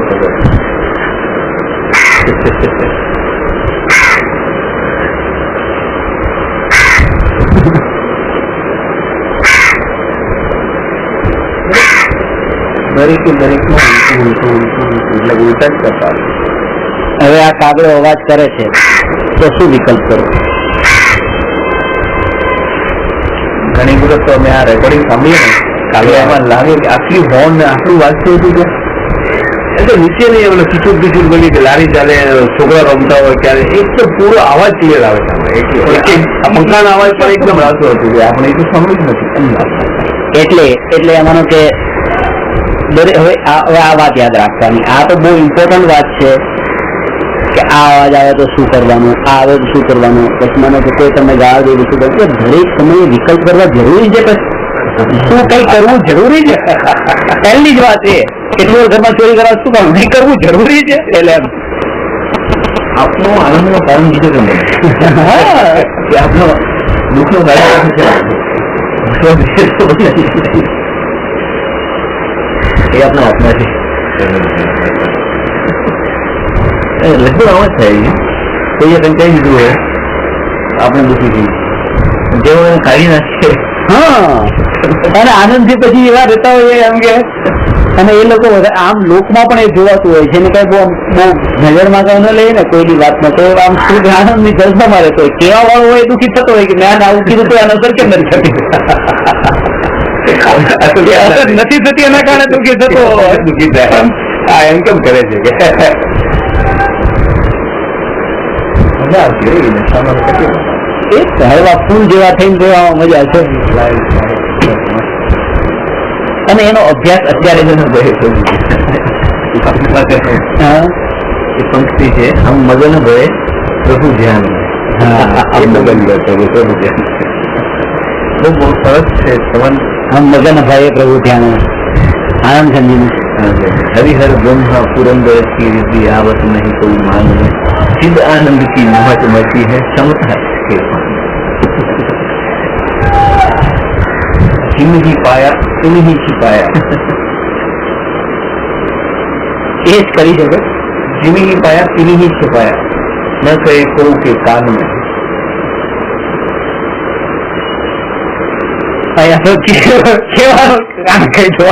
આટલું પામી ગયો એ જ નથી પામ્યો, ન પામવાનું પ્રમાણ. એટલે આ તો એટલે છેલ્લે જે કાળ બધો આમાં જે પ્રશ્નોમાં પણ છેલ્લા જે પ્રશ્નો લીધા છે ને બધા એ મૌન ના ને એવા બધા વિચાર રહિત ના, એટલે ત્યાં પછી બોલવા નથી રહેતું. मौन का स्वरूप कैसा है, उसका वास्तविक फल क्या है. सब ही गई दीनता हमारी अब गई दीनता अब सब ही हमारी प्रभु संकित दान संकित મળ્યાના પછી દીનતા જાય. પ્રભુને સંકેત દાનમાં બધી દીનતા ગઈ. આપણે ભિખારી છીએ, આપણે આત્મા જેને આત્મા નથી સંકેત દાન મળી જાય તો બધી આત્માને લગતી જોઈએ અને ચિંતન લખે છે બુક અને એનો આગળનું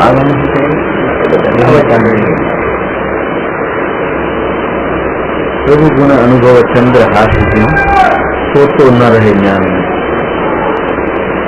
જયારે આત્માનો રસ મળી જાય છે ત્યારે જેમ સલવાર જ્ઞાનમાં નથી રહેતી બહાર નીકળી એની પોતાની ચમક દેખાય છે, ઓટોમેટિક આવી જાય.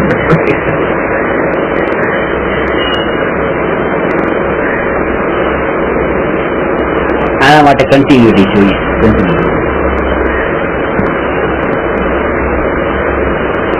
રોજ આનો અભ્યાસ ચાલતો, અને ખાસ તો એ કે જ્યાં ઘટના ઘટે છે ત્યાં એની જાગૃતિ છે. પરિણામો ત્યાં ચકાસવા નથી. હા, બાકી તો પરિણામો બરાબર જ છે, કઈ વાંધો નથી. યાર સંયોગ ના હોય ત્યાં તો બરાબર છે, આપણે ક્યાં ગુસ્સો આવે. સંયોગ આવે ને ગુસ્સો વર્તવાનો હોય ને ત્યાં ના વર્તો તો બરાબર છે. તમે હવે આ સમજ્યા કે સમજણ આવી તમારે. બાકી તો કહો આપણે સુઈ જાય કોઈ જગ્યા ઓછી રજાય હોય સંયોગ સદાવે તેની જ થાપે. જેમ કે હવે થર્મોમીટર લીધું એમ મૂક્યું મોઢામાં અને ખબર પડી કે 103 ડિગ્રી તાવ છે, તો જે સમયે એ માપ્યું 103 ડિગ્રી તાવ એ સમયે નથી, એ જ સમયે નથી, એની આગલા સમયે પણ આ તાવ હતો. આ તો તમારા માપમાં તમારા જ્ઞાનમાં અત્યારે જણાયું કે 103 ડિગ્રી છે, તો ખરો છે. તો આ થર્મોમીટર તો આપણે સામેથી ઘરમાં લાવીએ છીએ ને, ઉપકારી માનીએ છીએ કે મને કેટલો તાવ છે એ મપાય છે આના વડે. હવે જે પ્રતિકૂળતા છે એ મારા કસાઈને મપાવે છે કે મારામાં કેવો કસાય છે, એ થર્મો એનો આ ઉપકાર રાખવું જોઈએ. એને તો ના આવે ભગવાન કસાય ના આપે. આપણે એમ સમજીએ છીએ ઘરમાંથી થર્મોમીટર કાઢવાનો મતલબ તાવ કાઢવો. અરે તાવ કાઢવો નહીં, ઉલટો તાવ વધશે, ખબર જ નહીં પડે. થર્મોમીટર નહીં રાખવાનો મતલબ તાવ છોડવો નથી, એ તો માપવાનું સાધન છે. એના થકી જ ખબર પડે છે કસાય કેવા છે. કસાયને માપ આવે છે. અનુકૂળતા જોઈએ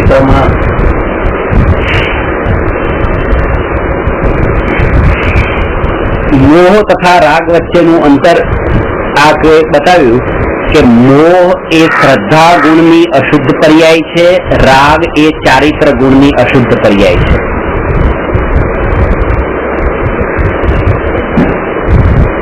મોહ બહુ છૂટો છે, રાગ તો ખબર પડે છે.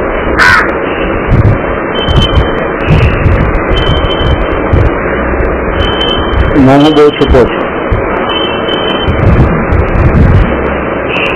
દર્શન મોહનીય કર્મના ઉદયથી મોહ અને ચારિત્ર મોહનીય કર્મના ઉદયથી રાગ થાય છે. આ કર્મની અપેક્ષાએ વાત થઈ, પેલી ગુણની અપેક્ષાએ વાત થઈ. શ્રદ્ધા ગુણ અને ચારિત્ર ગુણ, આ દર્શન મોહની કર્મ અને ચારિત્ર મોહની કર્મ. દર્શન કર્મથી આપણે શ્રદ્ધા ગુણની પર્યાયમાં અશુદ્ધતા ઉત્પન્ન થાય છે, એટલે કે શ્રદ્ધા ગુણની પર્યાયનું મિથ્યાત્વ રૂપ પરિણમન થાય છે. મિથ્યા દર્શન, મિથ્યાત્વ.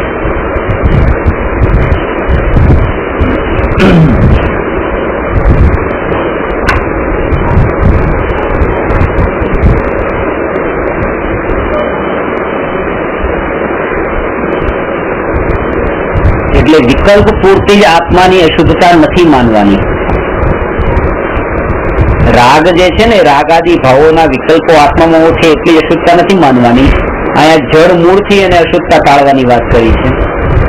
એટલે કે અત્યારે જે મને એક વ્યક્તિ પર ક્રોધ આવે છે, પણ એ સમયે માન, માયા, લોભના જે ભાવો આત્મામાં પડ્યા છે, એ જ સમયે બીજાના પ્રત્યેના ક્રોધના ભાવ આત્મામાં પડ્યા છે, એ જ સમયે બીજા પ્રત્યે રાગના ભાવ પણ આત્મામાં પડ્યા છે, એ આત્માની અશુદ્ધતા છે. આ ક્રોધનો વિકલ્પ ઉઠે અશુદ્ધતા નથી. હવે આને એ રીતે પકડીને પોતાની અશુદ્ધતા માપશું તો અત્યારે વર્તમાનમાં હું કેટલો પર્યાયમાં મલિન છું ખબર પડશે ને. તો પર્યાયની મલિનતા એટલી નહીં લાગે, એમ લાગશે કે આટલી જ મલિનતા છે. જે ફુવારો છે, ફુવારામાં પાણી નીચે ગંદુ પાણી છે, ફુવારાના અંદર ઉઠી રહ્યું છે, તો જે ઉઠી રહ્યું છે એ જ ગંદકી નથી. એ ગંદકી જે નીચે બધી પડેલી છે એ બધી ગંદકી છે. આટલી તો વ્યક્ત થઈ રહી છે આ પર્યાયમાં. અને જેને ચોખ્ખો કરવો હોય ફુવારો, તો ખાલી આ પ્રગટ થયેલો જે ફુવારો જે વ્યક્ત થઈ રહ્યો એને નથી દૂર કરવાનો. એ પાણી ચોખ્ખું નથી કરવાનું, અંદરનું ચોખ્ખું કરવાનું છે. એ થઈ નથી શકતું, બાકી થશે પણ નહીં. અંદરનું ચોખ્ખું થાય તો એ વ્યક્ત પણ ચોખ્ખું થશે. એટલા માટે કે એક સમયની પર્યાયને આપણે જે વ્યક્ત છે એ વિકલ્પોને ચોખ્ખા નથી, વિકલ્પોથી નિવૃત્ત નથી થવાનું, અંદરની જે વૃત્તિઓથી નિવૃત્ત થવાનું છે. વૃત્તિઓ વડે જ વિકલ્પ આવે છે.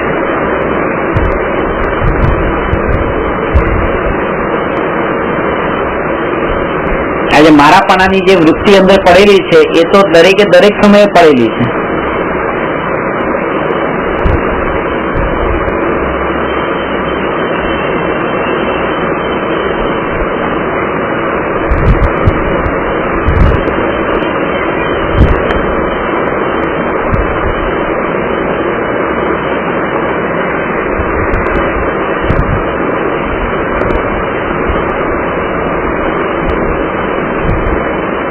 પારકા લોકોનું ધ્યાન એ ફુવારા ઉપર છે.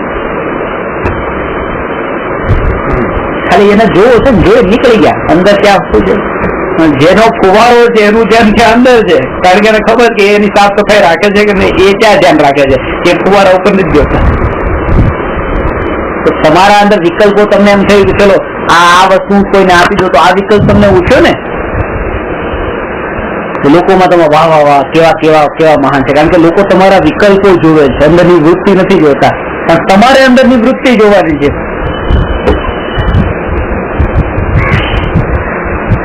કારણ કે વ્યક્ત થાય ને, લોકોને વ્યક્ત દેખાય છે, અવ્યક્ત નથી દેખાતું. અને એક પર્યાયમાં થયેલું જ વ્યક્ત દેખાય છે. પાછું આગલી સમયની પર્યાયનું જે વ્યક્ત થવાનું છે એ વર્તમાનમાં નથી દેખાતું.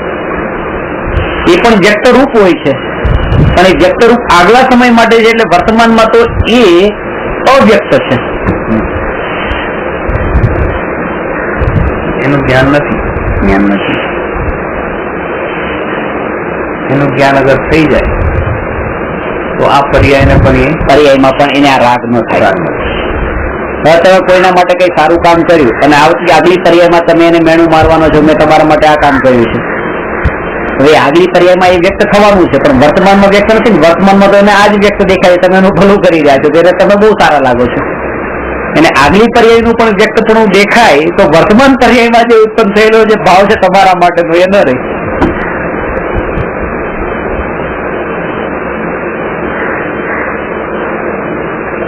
આપણે એક એક પર્યાયને જોઈએ છે, અંદરની વૃત્તિઓ નથી જોતા. અને આ પછી જે નેણું મારવા વાળી જે વિકલ્પ ઉઠવાના છે એ વૃત્તિમાંથી જ ઉઠવાના છે.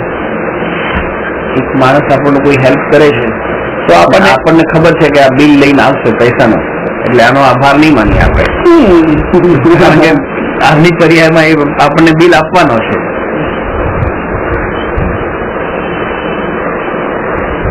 મોહ ટળી જાય એવું આપણને લાગે છે કે મને હવે આ પદાર્થનો મોહ રહ્યો નથી, એવું બની શકે. મારાપણું ન રહ્યું એવું બની શકે, પણ મારાપણું છૂટી ગયું હોય એમ નહીં, મારાપણું પલટાઈ ગયું હોય. આ નિયમ છે. અજ્ઞાનીને મારાપણાનો વિષયો પલટાતા રહે છે. મારા મારા મારા એ વિષય પલટાતો રહે છે. માનો તમારે ત્યાં કોઈ સાડી ખરીદવા માટે આવે છે તો એ સાડી ખરીદે છે ત્યારે સાડી નથી ખરીદતા. જો આ સાડી પડી છે ને આ પૈસા પડ્યા છે, બંને વસ્તુ પડી છે. આ ભાઈના જે ગ્રાહકના પૈસા, દુકાનદારની સાડી, ડીલ થઈ ગઈ, બે વસ્તુ ત્યાં પડી છે. જયારે નક્કી થઈ જાય છે ત્યારે દુકાનદાર પૈસા લઈ લે, પૈસામાં મારાપણું કરે છે અને આ ગ્રાહક સાડીમાં મારાપણું કરે છે. મારાપણું ખરીદવા ગઈ છે, સાડી ખરીદવા નહીં. એ સાડીનું મારાપણું ખરીદવા ગઈ છે, એના આ 5000 રૂપિયા છે. સાડીના 5000 રૂપિયા નથી. સાડી તો સાડી છે. કોઈ પણ વસ્તુની કિંમત આંકી જ ન શકાય. એનું મારાપણું કરવાના કેટલા? હાથમાં રાખવાના, જોવાના, આમ કરવાના, પહેરીને લઈ લે, ચેક કરે, એના પૈસા નથી. મારાપણાના આ પૈસા છે. સારાપણાની કિંમત એટલી વધારે નથી હોતી. એ તો આખી દુનિયા બહુ સારી સારી સારી. મારાપણાની કિંમત હોય છે. વિન્ડો શોપિંગમાં સારું જ હોય છે. મારાપણાની કિંમત છે. મારાપણાની કિંમત બહુ અહીંયા પણ બહુ મોટી ચૂકવવી પડે. તો અહીંયા ચૂકવવી પડે મોટી, બહુ પ્રમાણ જે મારાપણાનું છે ને. અને ત્યાં તે ગ્રાહક પૈસાનું મારાપણું ત્યાં છોડ્યું, દુકાનદારે પૈસાનું મારાપણું કર્યું. હવે જે પડે એને સાડીનું મારાપણું છૂટ્યું કે મારી નહીં, એ જ સમયે એને પૈસાનું મારાપણું થઈ જાય કે આ મારા. હવે ગ્રાહકને પૈસાનું મારાપણું નથી રહ્યું, પૈસાનો મોહ નથી રહ્યો. 5000 ની સાડી છે, આ 5000 રૂપિયા આપી દીધા, સાડી લઈ લીધી, હવે 5000 મારવાની મોહ નથી. હવે દુકાનદારે કીધું તમે અમારા રેગ્યુલર કસ્ટમર ચાલ્યો 500 પાછળ લઈ લે છે, કારણ કે એ રાગ હતો પૈસાનો. પૈસા મારા નથી, આ 5000 પણ સારા તો છે. એ રાગના બળ ઉપર પાછો મોહ કર્યો, લાવ લઈ લો 500. એટલે રાગનો અંશ પણ જ્યાં સુધી રહી જાય છે ને ત્યાં સુધી મિથ્યા તો ઉભું થવાના ચાન્સ છે. એટલે તમને તો છૂટી જાય છે કે રાગના બળ ઉપર એક વંશ પણ હોય ને ફેમિલી આખી ઉભી થઈ શકે. તો આ મોહ રાગમાં આટલી સંકટ.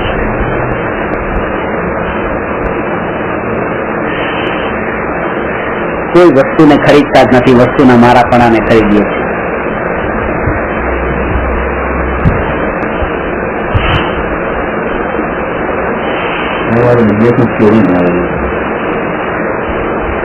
તમે દાગીનું નથી ખરીદતા, તમે આર્ટ ખરીદો. તમારે દાગીનું ખરીદવું હોય તો હું તમને 8 વસ્તુ આપી દઉં. લગ્નમાં કરીને તમારે જવાનું, આમ પહેરાય જાય એટલે તમે શું ખરીદો? જો હું હીરા ખરીદતા હો તો હું આપણને લઈ લો. તમે બિસ્કીટ લઈ લે ને, પડીકું બાંધી નાખી, પડીકું રાખવા દાગીનું હીરાનું પડીકું સાથે લોકો કહેતા હોય અહીંયા બાંધી દો. આ નથી બાંધતો તમે શું? અને પાછું ખાસ તો એ કે તમે આમાંથી તો બિસ્કીટમાં તમારે જે બનાવવું હોય બની શકશે તાત્કાલિક. એટલે આમાં તો ઓછું નહીં થાય, આમાં તો પાછું બીજું કેટલું ઓછું થશે, પાછું આમાંથી આઠના પૈસા ના આટલી કિંમત આટલી કિંમત. તમે એની કિંમત કરવા જશો તો હું તમને લાંબુ લિસ્ટ આપીશ ક્યાં ક્યાં શું શું મહેનત થઈ છે.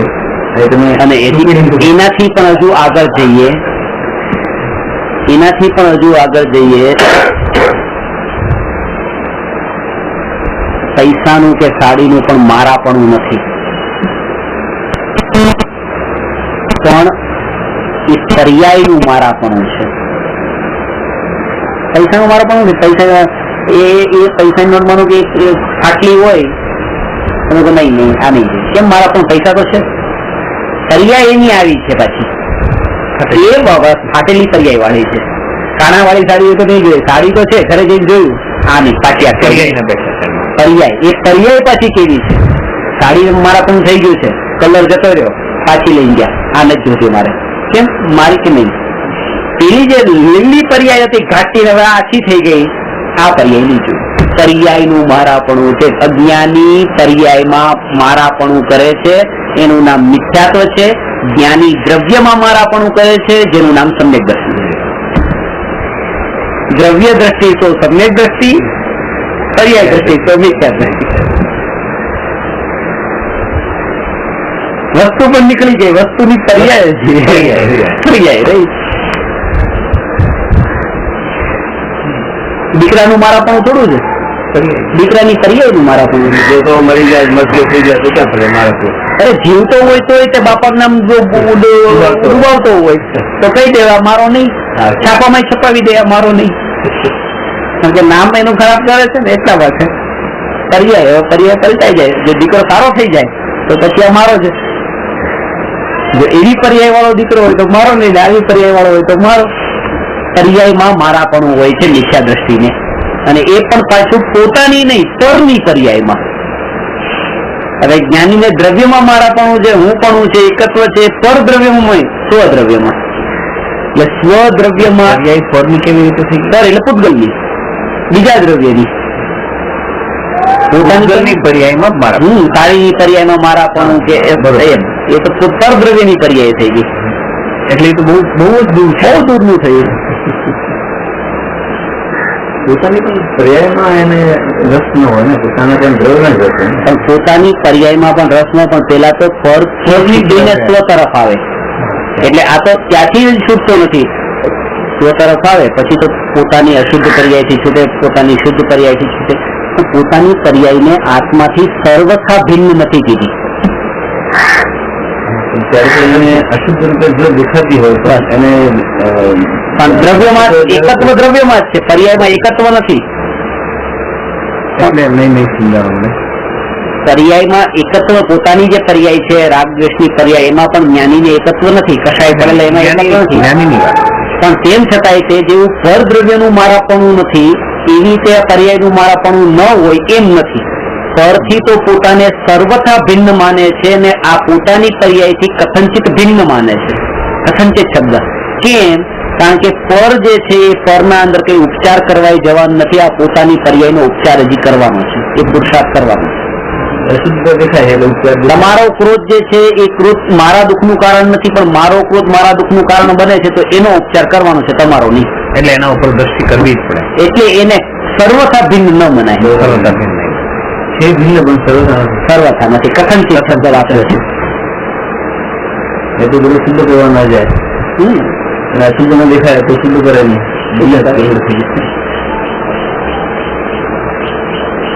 કારણ કે એકત્વ કોણ કરે છે? પર્યાય. દ્રવ્ય તો એકત્વ કરતું નથી. જે પર્યાય અત્યારે પરમાં એકત્વ કરે છે, એ જ પર્યાય પછી પોતાનામાં એકત્વ કરે છે. તો જો આ પોતાની પર્યાય, આ આત્મા અને આ પર પદાર્થ. હવે આ પર્યાય અત્યારે પર પદાર્થમાં પોતાપણું કરે છે, પછી આ પર્યાય પોતાનામાં પોતાપણું કરવાનું છે. પણ જો આ પર્યાય જેમ પર જે પોતાપણું કરે છે, એવી રીતે આ પર્યાય આ આત્માથી જો સર્વથા જુદી હોત આની જેમ જ, તો આ પર્યાય પણ પારકામાં જ પોતાપણું કર્યું ને, તો પછી એ દુઃખ જ ભોગવે, સુખ કેવી રીતે ભોગવે? પણ આ પર્યાય આમાં પોતાપણું કરે છે તો સુખ ભોગવે છે, એટલે સર્વથા ભિન્ન નથી. કઈ એની પણ છે, એ પોતાનામાં જ પોતાપણું કરે છે, પારકામાં નહીં. એટલે પર્યાય દ્રવ્યથી સર્વથા ભિન્ન નથી, કથનચિત ભિન્ન છે. એટલે જ પરની પર્યાયમાં સુખ છે જ નહીં, આમાં કથનચિત.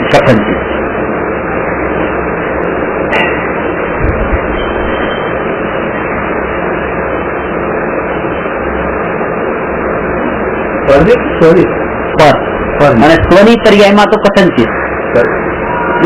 પરની પર્યાયમાં તો સર્વથા.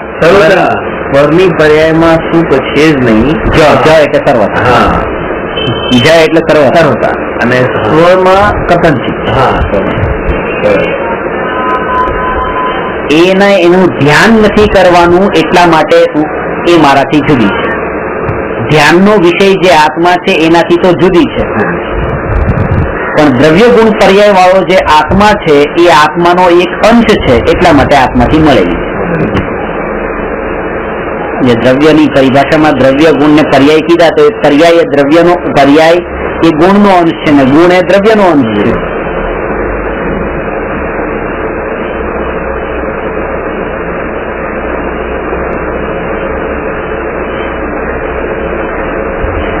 સમય પર હવે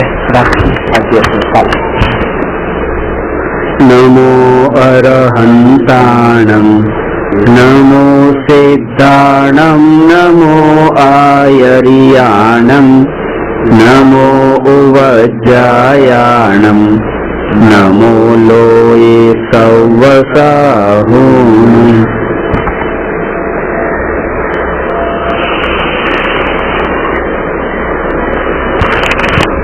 ત્યારે પોતે બોલતા હોઉં ને ત્યારે પોતે સાંભળનારાનો રોલ કરવો. હું બોલનાર નહીં, હું સાંભળનાર. હા, બોલનાર પૂછ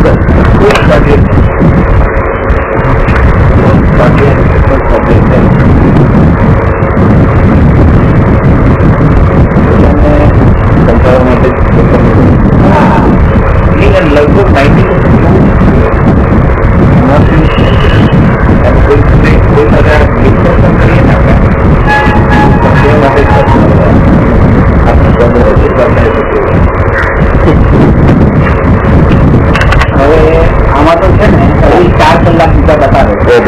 90% થયા એટલા ક્રેડિટ થઈ ગયા છે. હા, વાંધો આગળમાં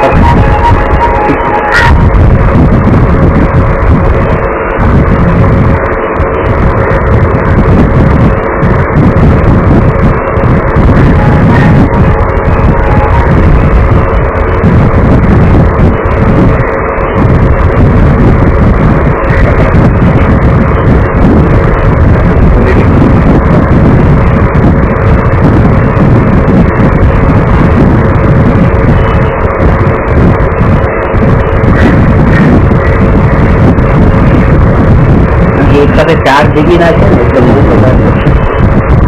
હાલો તમે કઈ લાગે પછી લઈ લઈશું. હા, તો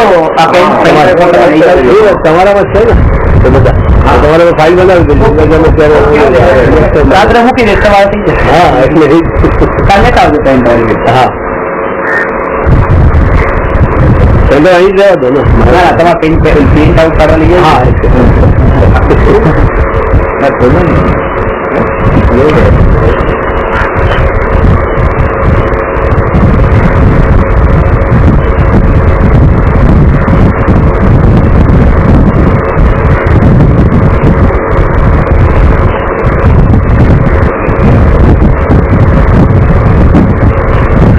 SMS મળ્યો મારું? હા, મળ્યું.